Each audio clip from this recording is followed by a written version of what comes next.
Um, did he ever talk to you about how he coached or like his coaching style or life? No, but I got to see it live. I spent a lot of time watching him, being in the locker rooms, going to practices when I was a really young kid, especially when he coached the University of Minnesota, and kind of saw how he coached during the Olympics and for the New York Rangers and whatnot. He was a great motivator. He was a great psychologist, but he was also a great tactician. He was very much ahead of his time in terms of how the game should be played. He kind of helped transition, if you will, from a physical dump and chase style to more of a creative European style. In the latter part of his Gopher career. So he was very innovative with how the game was to be played, and he brought that into the NHL with the New York Rangers. So you're saying that he was really the starting point of like very creative, like fast hockey. Yeah, he was. The way they played in Europe was a creative, fast skating, puck moving style. In North America, all the way through literally the late '70s, it was more of a physical dump and chase type of game, and he was obsessed with the European style, especially the Soviet style. He'd sneak around and go watch practices. When he was in Europe, he'd go find where the Soviet Union team was practicing. They were very secretive, and he got to know the coach very well, of kind of the grandfather of the Soviet hockey. Tarasov was his name. So he implemented a lot of those tactics and styles to the way he coached in the late '70s, and then really got the '80 Olympic team to kind of play the Russian style of game, and then brought that to the NHL as well. Do you think there are a lot of coaches that are trying his methods of coaching? I think so. I think it's very hard. You players, his players were I don't want to say they were afraid of him. They respected him dramatically.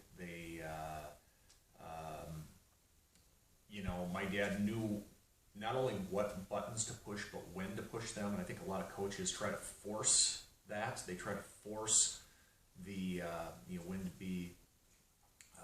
when to be hard and when to implement discipline. I think a lot of players can sense that, and he was very good at picking and choosing the times. Great motivator, great psychologist, knew the buttons to push. And, he was great. He'd pull things out of his players. He felt a lot of coaches fail because they try to push things into the players. He tried to pull greatness out of his players, and he did that obviously. He was obviously successful. Do you think that is somewhat because of his psychologist? Mm-hmm. Yeah, he was a great psychologist. If you ask any of his players that, they played hard. He knew the right buttons to push, and he didn't have to push buttons for a lot of his players. He just let them go play. The Neil Brottens, Bill Bakers of the world, Buzzy Schneiders, but some of the more characters, guys that were that needed to be motivated, that needed a nudge. He knew how to get in their mind, to get in their psyche, to pull that greatness out of them. Okay, this is the last question. From what I've seen and heard, he kind of was so hard on his players that he hated them, that they hated him so much that they all came together.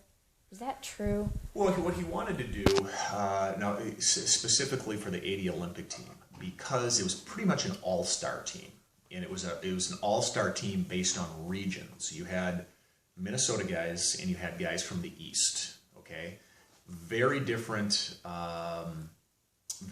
upbringings, very different backgrounds, and rivalries for the most part.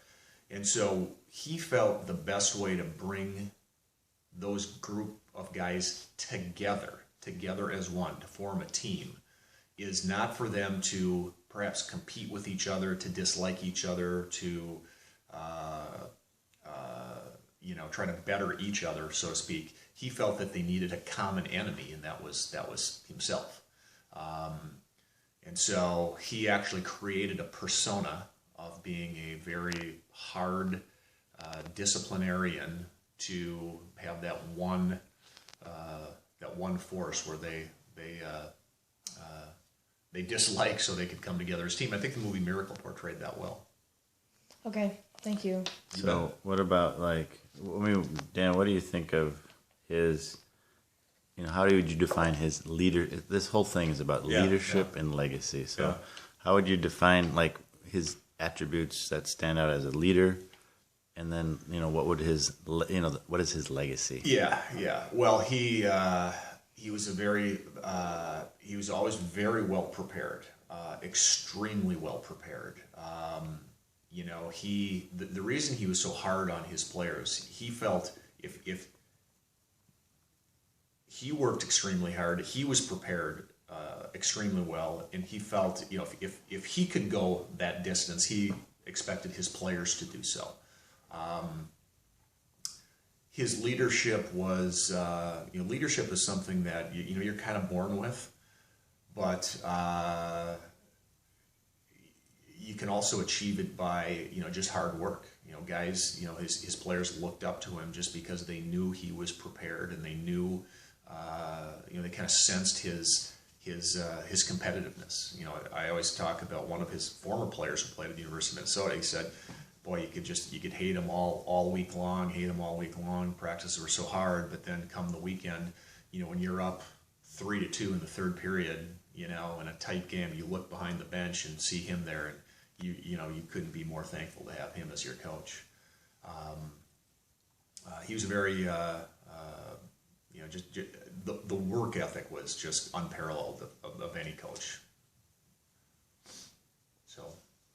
And how about what do you perceive his legacy? Well, his legacy is going to be the, challenging a group of young men, extreme underdogs to believe, dare to dream. Dare to dream is what his legacy will be. Dream big. And just go for those dreams, and no obstacle is too great to overcome. If you believe and if you put in the time and effort to achieve that goal, it can be done. I think just that piece has inspired so many people. That was an insurmountable task going into that season, going into 79-80. No one could beat that team. And he felt the American kid could do it, but it had to be accomplished by tremendous work ethic, tremendous preparation, and do things that you're just not comfortable doing. And I think that has inspired a lot of people.